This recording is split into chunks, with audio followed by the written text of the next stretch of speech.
उत्तराखंड में ततैया या मधुमक्खी ने आपको काटा तो सरकार इसका मुआवजा देगी। यही नहीं, वन विभाग अब ततैया और मधुमक्खी के हर डंक का हिसाब भी रखेगा।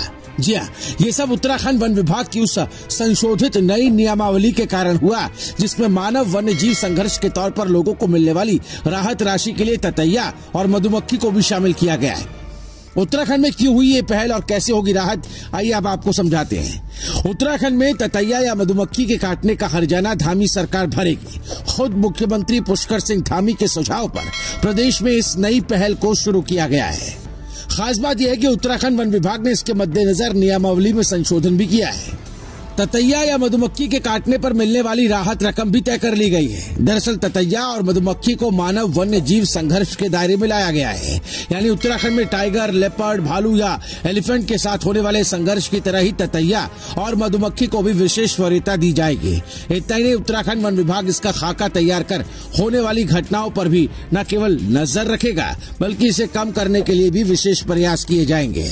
उत्तराखंड के वन मंत्री सुबोध उनियाल कहते हैं कि मधुमक्खियों और ततैया के काटने से राज्य में कई मौतें हुई हैं, कई लोग घायल भी हुए हैं। ऐसे में व्यवहारिक दृष्टिकोण को देखते हुए राज्य सरकार द्वारा ये फैसला लिया गया है। आपको बता दें कि उत्तराखंड में ततैया और मधुमक्खियों को लेकर लिया गया यह फैसला बेवजह नहीं है। इसके पीछे का कारण पिछले कुछ सालों में मधुमक्खी और ततैये का कारण किसानों और पशुपालकों की मौत होना है। शायद यही कारण है कि करीब 1 साल पहले ही मुख्यमंत्री पुष्कर सिंह धामी ने उत्तराखंड में मुख्यमंत्री और ततैये से होने वाली मानव क्षति पर राहत राशि देने का मन बना लिया था।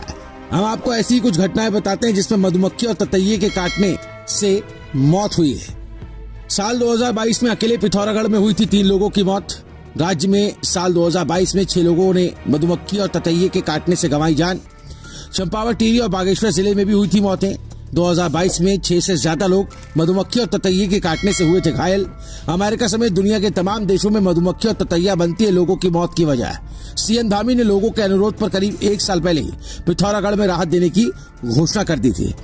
वैसे तो उत्तराखंड में 11 नवंबर 2019 को अधिसूचना जारी करते हुए मानव वन्य जीव संघर्ष को राज्य आपदा घोषित कर दिया गया था, जबकि इससे पहले साल 2014 में मानव वन्य जीव संघर्ष के दायरे में जहरीले सांपों को भी जोड़ा गया था। अब तक मधुमक्खी और ततैये को लेकर भी कोई विचार नहीं हुआ था। ऐसे में अब इसके लिए राहत राशि को लेकर ये फैसला लिया गया है। ब्यूरो रिपोर्ट, राजकुमारी।